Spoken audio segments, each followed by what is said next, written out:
asalaamu calaykum waraxmatullaahi wabarakaatu kulanti wacan oo wanaagsan idilkiinba kusoo dhawaada janalka Xayla Media. bismillaah magacayga waa Munir Mukhtaar Ibraahim waxaan bara ka ahay xarunta horumarinta Wama Women Group. xaruntan waxaa lagu baraa dumarka xirfadaha kala duwan sida luqadaha Soomaaliga, xisaabta. Hadda halkan waxaan ku haysanaa shibani shaqal oo ardayda bilowga loo dhigo. xaruntan si volunteer ku shaqeysaa inta badan cid oo hadda kadib wax la rajeynayo ma cid wax nagu siiso ma lahan, si volunteer u shaqeynaa. ardaydana waxyaabo kala duwan aan barnaa, farshaxanka oo kamid yihiin cilaamaha iyo sharqaanka iyo xiisadaha af Soomaali, because qofka bini'aadamka haduusan aqoonin sida wax loo qoro way ku adagtay inuu noolaado. wax walba waxaa base u ah luqadda Soomaaliga hadaadan qori karin oo magacaaga qori karin maanta oo wax darbi ku yaala akhrin karin, jahliga bilowgiisa waay. marka inta badanna dumarka waa warshadii wax soo saaraysa, marka inta wax ka barno guriga la sii aadaysa, caruurteeda wax ku sii tababaraysa. kale iyo isku soo laabad wanaagsan. waxaan maanta inaga diyaariyey oo barnaamij ku saabsan gabdhahan oo aan ku booqday xarun ay ku bartaan farshaxanka iyo qaabka dharka loo talo ama loo sameeyo ayaa warbixin naga sidaad u ogtihiin gabdhaha Soomaaliyeed ama dumarka Soomaaliyeed waxay u barbardhigeen ama ay ka shaqeeyaan kobcinta ubadkeena Soomaaliyeed. gabdhahan oo maanta xaruntooda ku booqday ayaa waxay iga warameen barnaamijtan ay ku howlan yihiin iyo qaabka dharka loo sameeyo. bal ila dhageysta.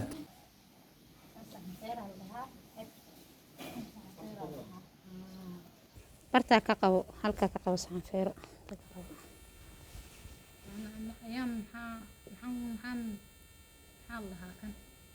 saxan feero qaabka loo feereeyo miyaa dharka maryaha qaabka u sameeynaysan waa maya micnaha waan karinaa magaciisa la dhahaa saxan feero. saxan feero la yiraahdo marada nashqada saxan feero la dhahaa.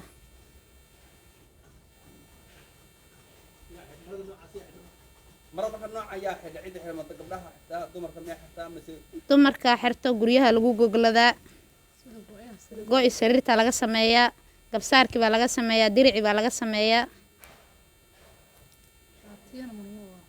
حتى رجع والله حرك شاتيات ويكتر سميسن كرنا. وهدي لك رياضة قرح بدن.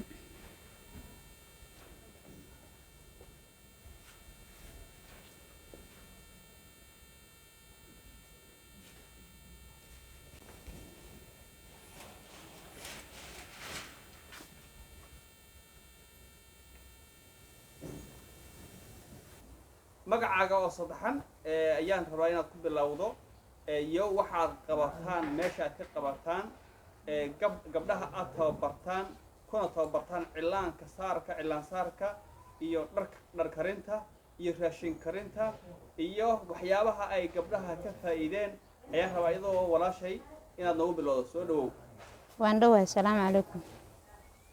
anigu magacaygu waa Ayaan Maxamed Salaad.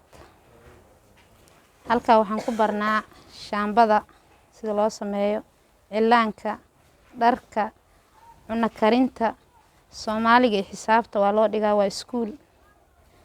intaasaan ku barnaa xarqaanka. anaga xataa ardayda meeshan ka qalin jabiso wax ka barataan nahay.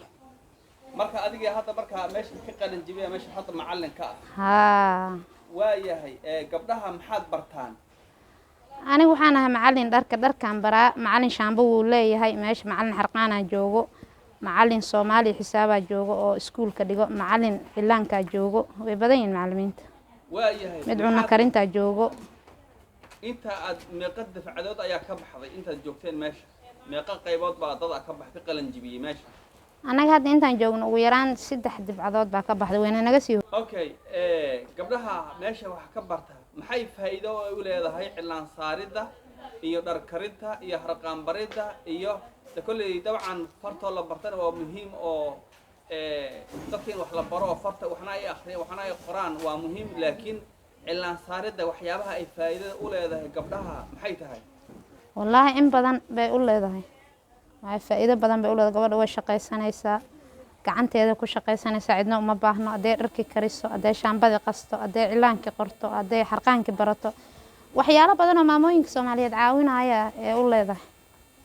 waayo ana hadda maalintaan baranaya hadda isku mid miya hadda qof macallin oo mas-uul aan ahay maalinta horena qof wax garanaysa ma ahayn soo ma waayahay faa'iidooyinkaad kala kulantay intaad maxaad ku qabatay oo aad ka dheeftay wax badan baan ku qabtay gurigeygan dhar ku karsadaa waan ka ganacsadaa qofki igu caawi dhaho waan u caawiyaa macallin baan halkaa baranka ahay waan aniga dadka baro oo karinti tuso waxyaalo badan baan faa'iidiyaa waa gartay maxaa kaloo gabdhaha faa'iidada ay u leedahay ay markay wax bartaan meesha ay ka bartaan maxay nacfi oo ka helaan waxyaalo badan baa la siiyaa shahaado helaan waxyaalo badan bay helaan waa gartay shahaadooyin bay helaan shahaadooyin bay helaan wax hadda inta ay wax baranayeen meesha ay baranayeen aad dhihi karto hadda ka hor maadan aqoonin oo faa'iidooyinkeeda heshay lacag bay heshay oo deentay xilligii ciidaha kaliya gabdhaha cilaanka bartay baan rabaa inaad iyagan ka jahil karto iyo maxaad ku boorinaysaa gabdhaha cilaanka maasha allah ciid maba la heli karo lacag dhaba la helaan iyadoo feel loogu jiro lasu daba taagan yahay cilaankii marka maasha allah dhaqaalo badan ay ka helaan maxaad kula talisaa gabdhaha ama dumarka xaafadaha joogo inta badan sidii shaqaalaanta waxaan ku boorinayaa inay xarumaha imaadaan xarumaha barashada lacag ma ahan inay xarumaha imaadaan wax bartaan intaasaan kula dardaarmo marka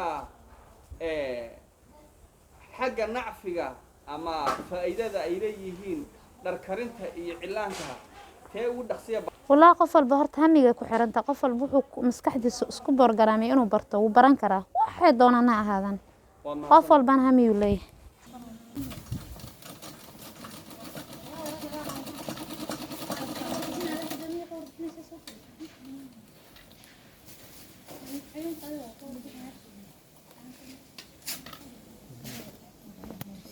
maxaa rabaa ana tusta waxaad samaynaysaan qaabka u samaynaysaa markaa